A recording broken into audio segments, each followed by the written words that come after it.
Hello and welcome, everybody. Today we're going to be talking about Disney, whether or not it's a good investment, given the fact that it's not doing really well right now as a company. So, I'm your host, Stanley. Nice to meet you, and welcome to the channel. So, let's get started. One second. All right. So, what's going on with Disney right now? Well, they are not. There's a lot of bad news going on with Disney, and the stock is at all-time lows. It used to trade at around 200 some dollars. Now, recently, it dropped below $80, and that was at 2014 levels. So, what's going on? Whenever there's a big company like Disney going through that level of drop in their stock price, something has to be going on here. So we have to try to examine what's going on and just see whether or not this is a great buying opportunity or if Disney is just going to disappear in 10 years. So, why is the stock down so much? Firstly, it's because Disney's movies have just started bombing. So, little bit of history with Disney. So in the 90s and early 2000s, Disney was considered an animation innovator. They created a lot of really nice movies that people identify with so much nostalgia. It's part of a lot of people's childhoods. I remember when I was growing up, I loved The Lion King. I still remember the time when Mustafa got pushed over the cliff. That really affected me as a kid. But I really loved watching Disney movies. So I remember Aladdin, the Robin Williams performance as the genie, other movies as well, such as Ratatouille, for example. That was Pixar. So Disney in the past have been that creative engine that was creating a lot of really innovative movies that a lot of people enjoyed. Recently, more recently, let's just say in 2005 or so, Disney went through a second phase where they were focused a little bit less on creating creative content and pushing the boundaries and taking risks. And they decided instead to focus more on an acquisition strategy. So this started with Pixar because Pixar was eating Disney's lunch when it came to creating really good animated children's films, and they were using 3D technology that at the time Disney wasn't able to keep up with. So they bought Pixar, and they also purchased a lot of other companies as well. So Marvel was purchased by Disney sometime in the 2010s, or around that time. Disney also purchased Lucasfilm as well, so they got the Star Wars franchise. And they were still releasing good movies, but they started relying a little bit too much on sequels and kind of just milking these intellectual properties, which wasn't a bad thing in the beginning because early Pixar sequels like Incredibles 2, Monsters University, they were good sequels to originally good films, as well as the superhero films in the beginning were pretty good. People liked the Marvel films especially, and with Star Wars, even though the Star Wars trilogy is rather controversial, and a lot of Star Wars fans don't like what's going on. The first movie, at least, was at least, I would say, the least bad of all of them. And sometime around 2015 or so, all the way up to 2023, there's just been a decline in Disney's movies. They started relying way too much on sequels, but these sequels weren't really that good. It was more just made to pander to fans. There was some corporate, feminism themes thrown into there, and a lot of it was just lazy story writing where they would change a few details or they would add in some gimmicks that were supposed to appeal to fans, but their story writing has really taken a dive. We see that with Disney remakes, such as with a lot of their recent remakes, which are right now not doing too well. So one of the examples is The Little Mermaid didn't do as well as a lot of people thought. In the beginning, a lot of these remakes actually did well, but over time, fans have just gotten very fatigued by the quality of material that Disney's been churning out. So over the past, I would say, over the past year, Disney released 8 or 9 films, and it lost the company a collective of $1 billion. So Indiana Jones flopped, The Haunted Mansion flopped, and this bad film content performance is really weighing on Disney right now. Another thing that's going on is the price hikes. So Disney has announced that they're going to hike the prices for a lot of their streaming services. So Disney Plus, they hiked Hulu, ESPN Plus, and a lot of these price hikes are really weighing on consumers. Consumers are not happy about this, especially with inflation and people having less money to spend. And the price hikes are also there for their parks. So Disney has upped the price of parks. So if you want to go to Disneyland, it's minimum $104. And if you want to go at peak seasons, well, 150, 180, and it's very expensive. You want to stay at Disneyland for 5-6 days, easily $1,000. So it's very, very tough right now, and these price hikes, fans are not happy about it, and it's led to sub declines in their streaming services. So there's been millions of people unsubscribing from Disney Plus, as well as Disney is struggling to fill up their parks with the amount that the prices have increased, and they're starting to backpedal a little bit, where they're trying to offer discounts for kids to go to Disneyland, but even so, the damage is kind of done. Another reason why Disney is struggling is because of their cable business. Because in 2021, just a year or so after the pandemic, the percentage of content that is streamed versus watched on cable was about 27%. So it was still a minority, but in 2023, that number has climbed to 38%. So huge jump. And as a result of the shift to streaming, and Disney's streaming business still has yet to turn a profit, what's happening with Disney is their profits are going down a lot because of how fast cable is declining, which is definitely not good for Disney. And of course, we have some bad news with the strikes. Bob Iger, the CEO, made a very controversial statement when there were a bunch of people protesting the fact that writers were going on strike because they wanted to be paid a little better. They wanted more benefits. And then Bob Iger came out and said, these guys are making some really unrealistic demands.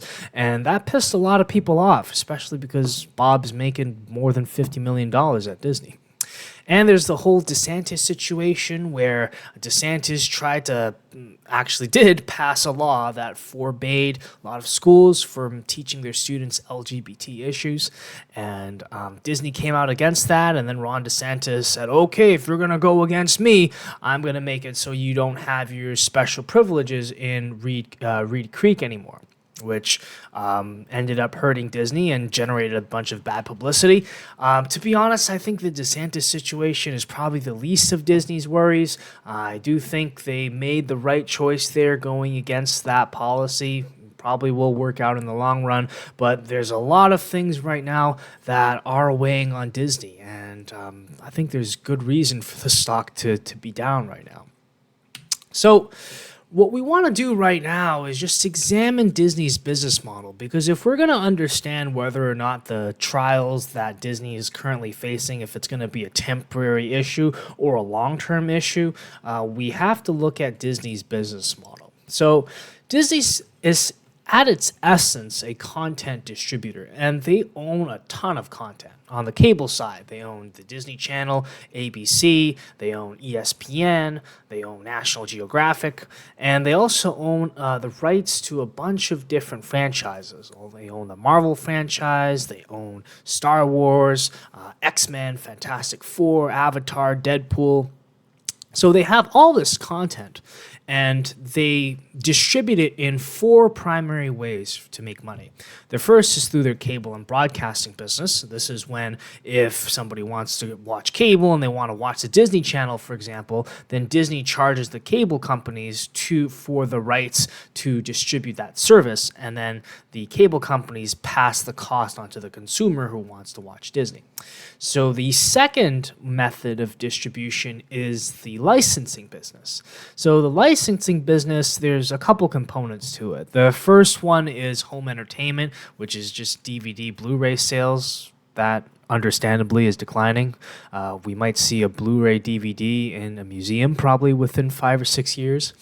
And they also have another aspect of this business, which is when they license out their movies and films to another streaming platform, and then Disney gets a cut of that streaming revenue.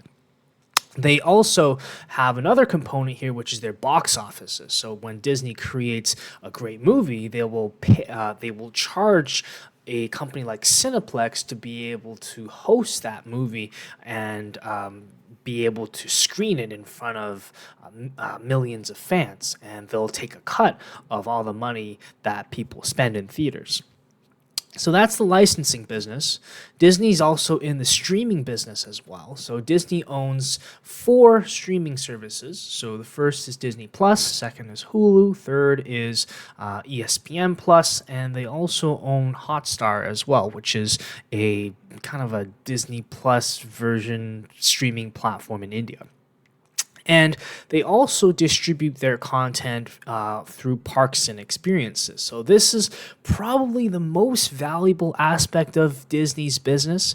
It's when you go to the parks and you get to experience Mickey Mouse and Donald Duck and Star Wars and Superman. And it's one of their most valuable businesses because it's very hard for another company to come in and recreate the same experience that someone gets through Disneyland. And the way this works is the better Disney can create good content, the more powerful each one of these different businesses are. Well, if they produce bad content, then it makes everything worse, because if they create bad content, people won't want to watch it on cable. They'll have trouble licensing it because people don't want to watch it.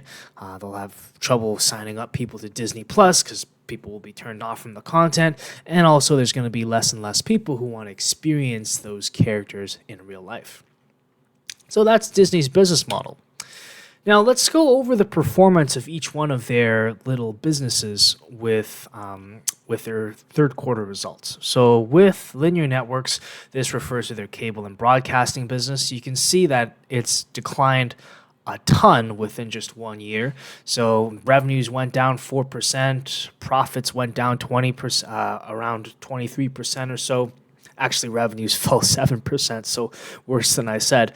So this business is declining a lot. Domestic channels decline, international channels decline more, and the reason why they're making less money from cable is because, number one, people are watching cable less. So they're getting less viewership from A&E, from ESPN, from Fox, and that's resulting in advertisers wanting to spend less money advertising on cable, which means Disney gets a lower chunk of the profits. As well, it's become more expensive to host these cable networks because you have sports broadcasters charging more for the rights to have sports on cable. And those costs, they're doing it because less people are watching cable. They're going to have to up the prices in order to break even. And Disney has to pay more to have the sports on ESPN, for example. So that's also something that's hurting their profits. Because of how poorly this business division is doing, Bob Iger, the CEO of Disney, is exploring options to sell this business in order to get the cash to invest in streaming and to invest in their parks. Next, let's look at their licensing business. So the part of Disney where they're going and they're licensing their TVs, shows, and their movies to other streaming platforms is going down. You can see that in the last year it went down 29%. And the reason behind this is Disney wants to move a lot of their licensing to other streaming platforms, and they want to take that content and just put it on Disney Plus in order to grow their direct-to-consumer business. Their theatrical distributions went up 100%, although I think is kind of a cyclical thing. If they release more movies, they'll naturally get more from theatrical productions. If they release less, then that goes down as well. So went up 100%, but I don't think that's going to be sustainable in the long run. And also home entertainment is down 27%, understandably, because boomers buy DVDs or collectors, and people are going to want this less and less as the years go on. All right, so let's go into their direct-to-consumer business. So Disney, you can see their subscribers are flat. Over the past 3 months, they grew their subscribers only 1%. Actually, there was a 1% decline for US and Canada. International, it went up 2%. Pretty flat. In India, they actually lost about 12 million, 13 million subscribers. And the reason behind that is because they lost streaming rights to cricket. And, Indians, they love their cricket games. So a bunch of people unsubscribed for Disney as a result. So actually lost quite a few subscribers. ESPN Plus, flat, around 25 million or so, actually declined a little bit. And Hulu, you can see it went up barely. It went up like 300,000 subscribers or so. So overall, a pretty lackluster year or lackluster quarter for Disney when it came to subscriber growth.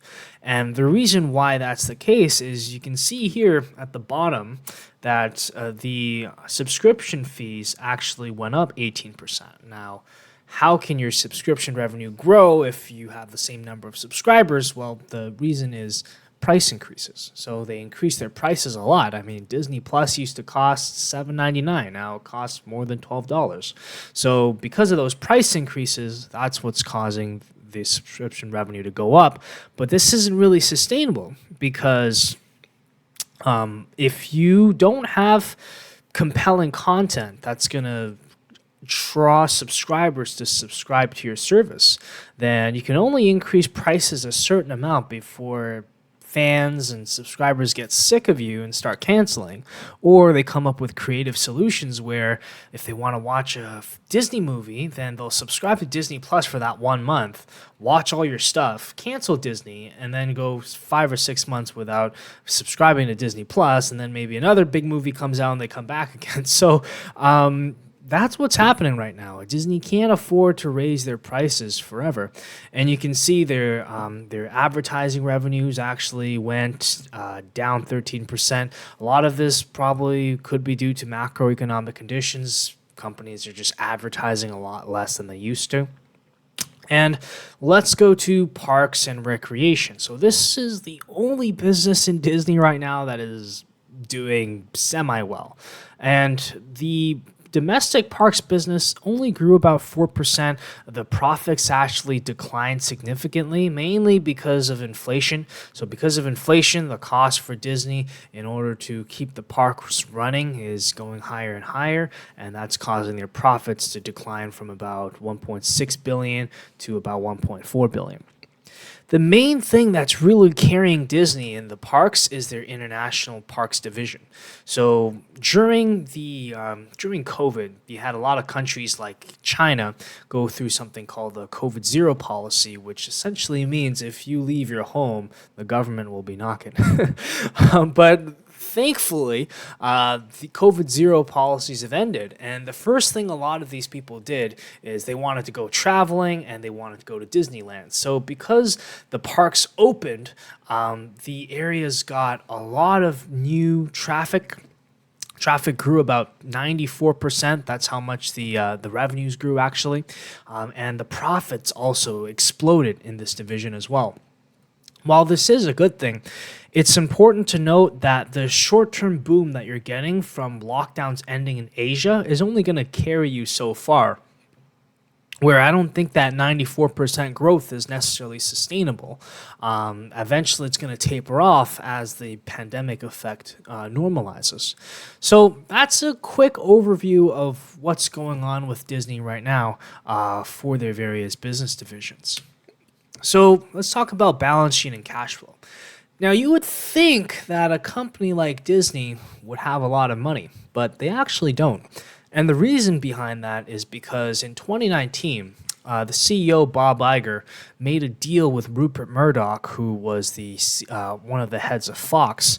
And what ended up happening was Fox sold their assets to Disney for about $71 billion, which they paid a lot of money for Fox. Now, They did get some good assets out of that. They got about 30% of Hulu, bringing their total ownership to about 60%. They also got some nice shows, such as Grey's Anatomy. They got Diary of the Wimpy Kid. They got Avatar, as well as some Marvel and Star Wars assets. However, in order to buy Fox, they had to pay about 45. They had to go $45 billion or so in debt, or $50 billion. I think they paid off some of it already, and that means that Disney has quite a lot of debt that they have to work with right now, and their net cash is only about $2 billion. If you take their current assets, which is everything they can tap into within the year, and you subtract that by the current liabilities, which is everything they have to pay off within the year. So they have about $2 billion, which is not a lot of money considering the fact that they in 2024 they will probably have to buy the remaining portion of Hulu from Comcast, and they're going to have to buy 30% of Hulu. That's about $10 billion. So they're going to have to find that $10 billion somewhere, whether it be through cost savings, or most likely they're going to have to take on some debt in order to proceed with that option. And recently, Disney, the most significant thing I found was in the cash flow statement, they had to write off about $2.6 billion. The reason behind that is because it was an impairment charge, because Disney looked at some of the content on Disney Plus, realized that nobody was watching it, and was like, well, I guess we have to write off this content now. So they had to write off $2.6 billion.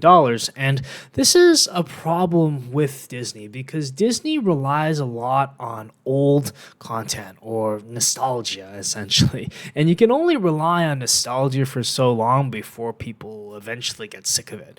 So they have a lot of really nice content. But what Disney is doing is that for Disney Plus and a lot of their subscription services, they're relying too much on the people who grew up with Disney and the experiences that they had with Disney. And what they need to realize is if they don't release compelling new content for a lot of their subscribers, then eventually people are not going to want to watch the same Disney movie 3, 4, 5, 6 times in a row. And they're going to have to keep writing off content as people get older and as Disney becomes less relevant with the Gen Zs. So that's something really important to think about. All right, so not everything is doom and gloom. Disney does have a plan. Recently, the old CEO, Bob Chapek, was fired, and we got Bob Iger coming back. So Bob Iger's the guy that took a hold of Disney during that period when Disney was acquiring a bunch of assets. So he's known as a deal maker. That's him right over there. And Disney's plan to revamp their business is firstly to sell off their TV assets to get money, so that hopefully they don't have to take on debt in order to buy the rest of Hulu. So they're going to try to sell their old TV assets. And their plan is to throw $60 billion into their parks, which is twice as much as they did 10 years ago. And probably it was a corporate decision at higher ups were looking at it as like, well, the only thing making us money is parks, so let's throw a bunch of money into parks. And another plan with Disney is they want to go and create a challenge for Netflix. So they want to combine Hulu, Disney Plus, and ESPN into one bundle that they're going to sell for about the same price as the highest tier of Netflix, maybe a little bit more expensive. And the idea is, rather than just having the problem with Disney Plus, where if Disney doesn't release a new movie, then subscribers are just going to cancel. When you have Hulu, Disney Plus, and ESPN sold together in one package, even if Disney doesn't release some groundbreaking movie, people will still want to stay with them because maybe the wife is watching Hulu and they really like this drama that they're watching, like Grey's Anatomy, for example, once the licensing deal with Netflix expires. Or the dad really likes sports and likes college football, and he wants ESPN Plus in order to be able to watch that. So when you create that diversified offering that you're giving to families, where there's a little bit something for everyone, that's Disney's plan in order to eat into Netflix's market share, where Netflix has a lot of really exciting films, or really exciting movies, or or TV shows that are released. Disney's plan is to have TV shows, kids shows, and kids movies, as well as sports, all bundled together in a streaming platform. And just like Netflix, they're releasing ad-supported tiers to try to increase their ad revenue from streaming, and their goal is to try to make this division profitable by 2024. The main part of Disney that really needs revamping, and Bob Iger did mention this, is being able to create better content that is more focused on entertainment. And there's a lot of criticism right now that a lot of Disney movies are a little bit too political. They have political messaging, and people just want to be entertained. And I think Bob Iger is listening to some of the feedback. The thing that's really going to make Disney turn around, I don't think really relates to any of these restructuring events, even though they might help. The thing that's really going to turn Disney around is bringing back the Disney magic, because the Disney magic is the thing that separates Disney from every other company. It's the reason why Disney's so special. It's that feeling that you got or I got when we were kids, or however old you were, and you watched a Disney movie or a Pixar movie, and you felt that special something that you can't get with other movies or other shows. And Disney has lost that in the recent years. They're trying to play off old nostalgia. They're trying to play off the Star Wars nostalgia, or the superhero nostalgia, or the nostalgia for old Disney films that were successful, or successful Pixar films that were successful, like Lightyear, which I don't think that movie needed to be made, but it was made with the intention of, people like Toy Story, so if we spend money and do a Toy Story sequel, that people are going to like it. And that's only going to go so far before people start getting sick of rehashed old content, and they're going to want something else. And to revitalize Disney needs to take a play from the Netflix playbook and start investing content in a bunch of things that maybe aren't going to be successful, but are pushing the boundaries for entertainment and content. Because if you look at Netflix, I don't think anyone expected Squid Game to become so big. Just 3 years ago, if you said, well, this South Korean drama is going to end up taking the world by storm, I don't think anybody really would have believed you, but it worked out with the One Piece live action. Not many companies have successfully remade live action animes, but Netflix took the risk and it ended up paying off. But these are all bets where it was risky, where they weren't sure whether or not it's going to pay off or not. And Disney right now is taking too much of that corporatized stance of profits over content, where they're focusing too much on what they think is going to generate the most amount of money, or it's just going to drive the most amount of viewership in the short term. And overall, what that does is that depletes their intellectual property. It makes all of their old movies and their old franchises, it destroys that charm. People feel like the nostalgia is gone and their childhoods are ruined, and you can't continue to make these movies and still expect people to subscribe to your streaming services. And if they don't continue to tell really good stories, then in the long run, less people are gonna want to go to their parks, because if Disney becomes less relevant with the Gen Z crowd, then I don't see many of them wanting to experience any characters in these Disney theme parks, if even they don't find a lot of these characters compelling. So that's the main issue with Disney. So in valuing Disney, I do think it's valued pretty cheaply right now, and I'll show you how I value Disney. I use the sum of the parts model. So for their licensing business, that's doing about $9 billion or so in revenue. So the business is declining, however, but it might not be declining as fast. I mean, Disney is pulling a lot of content away from being licensed to other parties. So in that sense, it's going to go down. But of course, they're still going to make money through their box offices. So I I value this as maybe 0.5 times revenue, so about $5 billion. With their TV and broadcasting business, this is currently making Disney around $7 or $8 billion per year, although it's declining at a rapid rate. So here I think we can apply a maybe 6 or 7 times multiple, valued at about $50 billion.